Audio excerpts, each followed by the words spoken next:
جب پاکستان بنا تو بلوچستان کے بارے میں جناح کا رویہ بالکل مختلف تھا، لیکن پھر جناح نے ریاست کلات کو زبردستی پاکستان میں شامل کیا۔ چھوٹی چھوٹی ریاستوں کی اپنی کوئی حیثیت نہیں تھی۔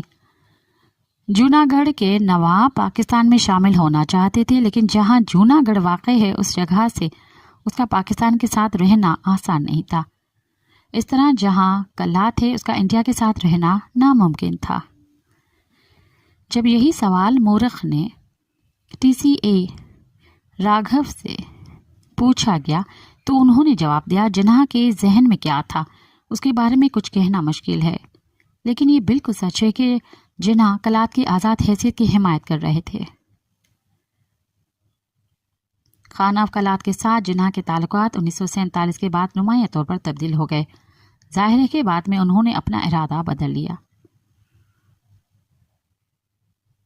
مسٹر راگھو پاکستان میں انڈیا کے ہائی کمشنر رہ چکے ہیں۔ جب ان سے یہ پوچھا گیا کہ پاکستان میں کچھ بھی ہوتا ہے تو انڈین میڈیا کے ایک حصے میں کہا جاتا ہے کہ ریاست کلات کے نواب نے ریاست کلات کو انڈیا سے الحاق کی تجویز دے دی تھی، لیکن نہرو نے اسے قبول نہیں کیا تھا۔ اس میں کتنا سچ ہے؟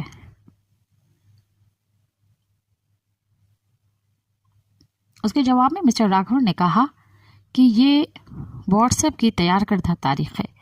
نہرو اس زمانے کے بہت ہی قابل احترام رہنما تھے اور خان آف کلات ان کی بہت عزت کرتے تھے۔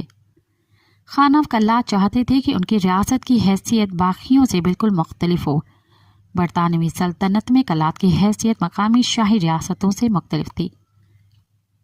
TCA راگھو کہتے ہیں کہ ان میں سے کوئی تاریخی حقیقت نہیں ہے کہ ریاست کلات انڈیا کے ساتھ الحاق کرنا چاہتی تھی۔ اصل بات یہ تھی کہ خان آف کلات علیحدہ اسٹیٹس چاہتے تھے اور اس کے لیے وہ ایران، برطانوی سلطنت، پاکستان اور انڈیا سے بات کر رہے تھے۔ اس کا مقصد کلات کے لیے الگ کیٹیگری بنانا تھا۔ کلات خود کو بہاول پور کی طرح نہیں دیکھتا تھا۔ ہمیں اس صورتحال کو سمجھنا چاہیے، نہ کہ جو جی میں آئے کہہ دیں۔ مبارک علی کا بھی کہنا ہے کہ ریاست کلات نے کبھی انڈیا میں شامل ہونے کی پیشکش نہیں کی تھی۔ انہوں نے کہا کہ ریاست کلات آزاد اور خود مختار رہنا چاہتی تھی۔ وہ کلات کو آزاد رکھنے میں نہرو کی مدد چاہتے تھے، لیکن خان آف کلات نے کبھی یہ نہیں کہا کہ وہ انڈیا میں شامل ہونا چاہتے ہیں۔ نہرو ایک بڑے لیڈر تھے، اس لیے خان آف کلات ان کی عزت کرتے تھے، لیکن یہ کہنا بالکل غلط ہے کہ نہرو نے کلات کو انڈیا کے ساتھ ضم کرنے کی پیشکش کو ٹھکرا دیا تھا۔ تاہم بلوچستان کے رہنما اور مورخ میر گل خان نصیر نے اپنی اہم تصنیف تاریخ بلوچستان میں لکھا ہے کہ 27 مارچ 1948 کو آل انڈیا ریڈیو نے VK مینن کی پریس کانفرنس کی رپورٹ نشر کی تھی۔ ان کے مطابق آل انڈیا ریڈیو نے مینن کے حوالے سے دعویٰ کیا تھا کہ 2 ماہ قبل خان آف کلات نے نئی دہلی سے رابطہ کر کے بلوچستان کو انڈیا میں ضم کرنے کی درخواست کی تھی، لیکن یہ درخواست مسترد کر دی گئی۔ گل خان نصیر نے کلات کے آخری خان احمد یار خان کا حوالہ دیتے ہوئے اپنی کتاب میں لکھا ہے کہ یہ ایک سفید جھوٹ تھا۔ اس کا مقصد کلات اور پاکستان کے درمیان دشمنی پیدا کرنا تھا۔ دوسرا مقصد یہ تھا کہ جھوٹی رپورٹ سے پاکستانی کو مشتعل کیا جائے اور جلد بازی میں وہ کوئی ایسا کام کر بیٹھیں جس سے کہ حیدرآباد میں انڈیا کو موقع مل جائے۔ تاہم یہ پہلا موقع نہیں تھا کہ خان آف کلات اور انڈیا کا نام ایک ساتھ آیا ہو۔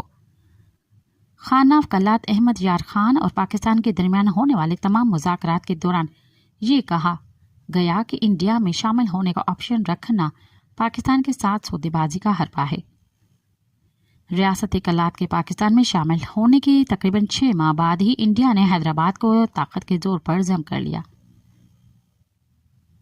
احمد یار خان کے بارے میں پاکستان میں برطانوی high commissioner 1947 Lawrence graffiti Smith نے کہا تھا کہ کلات کے انڈیا اور افغانستان کے ساتھ شامل ہونے کے افواہوں کی تردید یہ ظاہر کرتی ہے کہ خان آف کلات ایسی افواہوں کو پاکستان کے ساتھ مذاکرات کے لیے استعمال کر رہے تھے۔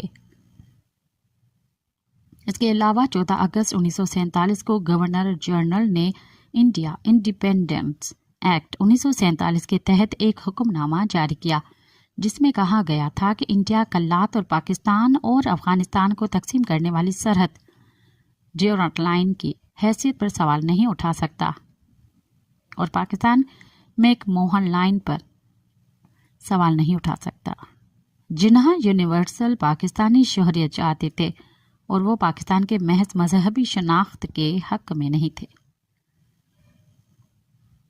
11 اگست سن 1947 کو جناح نے اپنی مشہور تقریر میں کہا تھا کہ آپ سب آزاد ہیں، آپ اپنے مندر اور مسجد میں جانے کے لیے آزاد ہیں، آپ پاکستان میں کسی بھی عبادت گاہ کا دورہ کرنے کے لیے آزاد ہیں، حکومت کسی کے ساتھ مذہب، ذات یا نسل کی بنیاد پر امتیازی سلوک نہیں کرے گی۔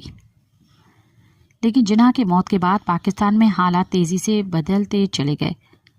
پاکستان نے اپنا پہلا آئین 1954 میں نافذ کیا۔ اس کے بعد پاکستان میں ضم ہونے والی شاہی ریاستوں میں فوج اور بیوروکریٹس کا کنٹرول بڑھ گیا۔ یعقوب خان منگش نے لکھا ہے کہ جغرافیائی طور پر ریاستی پاکستان میں شامل ہو گئے لیکن سماجی انضمام نہیں ہوا تھا۔ کلات میں سیاسی سرگرمیوں کے لیے زیادہ جگہ نہیں تھی، ایسے میں زیر زمین باغی بلوچ پاکستان کے خلاف ہو گئے۔ TCA راگھو کا کہنا ہے کہ جب تک پاکستان بلوچستان کو سیکیورٹی اور فوجی نقطہ نظر سے دیکھے گا کوئی حل نہیں نکلے گا۔ اماجی سماعتن تائیں ریڈیو وائس آف سنتھ لنڈن